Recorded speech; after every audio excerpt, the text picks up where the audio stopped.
The story of our world begins with an ancient warrior, Florencia, whose husband bled out before her very eyes. For if you've ever loved someone truly, this was her love. She was stricken with grief, broken, shattered, and most of all, she was tormented. Dark quantum magic is forbidden in all realms. History is full of examples of tragedies and monstrosities that result from its use. But in her cataclysm of grief, she proceeded with a dark quantum spell, Soul Revival. Any who had attempted this spell in the past had either joined the dimension of souls themselves or succumbed to the torment. Florencia was the first recorded tormented soul, a being capable of balancing both a torment and soul. She had succeeded the spell, bringing back her husband's soul, and along with his soul, had acquired a torment by the name of Lyra Lay. Lyra Lay, whispering promises of children and a family, convinced the woman to proceed further into ancient quantum magic and attempt a soul-to-body restoration spell for her husband. A family with her husband was all she had ever wanted. The husband's soul pleaded with Florencia to ignore the torment, but it was too late. Longing for his touch like a flame longs for air, Florencia performed the spell with the full breadth of her own soul. The husband had returned to the living, but their joy was short-lived, as standing before them was a woman, blonde hair, crystal blue eyes, and a smirk stretched wide. The torment had been made whole.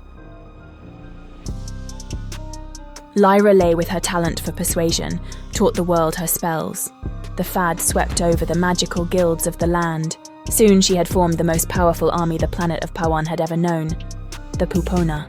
The Extinction War had begun. Not much is known of this war now, as few survived, but what is clear is that 3 warriors succeeded in overthrowing the Pupona, sealing them in the Chamber of Frozen Time. These warriors were blessed with ancient power and became known as the Ditrine, which translates to Trigod.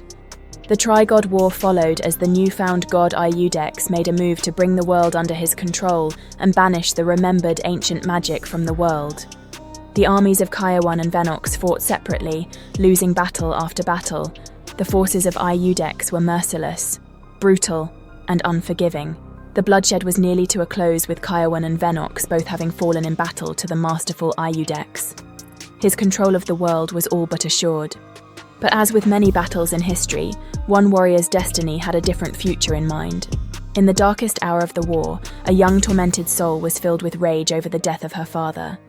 She went on a vengeful killing spree. Each kill fueled her rage deeper. A melody sang from the heavens, and a radiation of pure power burst from inside the woman. She had ascended to a slayer.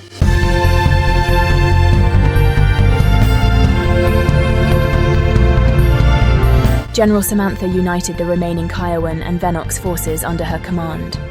With the Slayer serving as war general, the army turned the tides and swept Iudex's armies, banishing them into the exiled lands of Wildenthorn. The days of passing stories down generations has come and gone. If there are generations after us, it's time for us to write our names in their stories. Iudex is summoning skeletal forces in the tundra. The permafrost around the chamber is shrinking. The prophecies of tomorrow sound like extinction. We have opened a portal to the realm our ancestors trained on prior to the Extinction War. Quantum Island is our only chance to become strong enough to defeat them. The prophecies say the quantum main thread is at stake.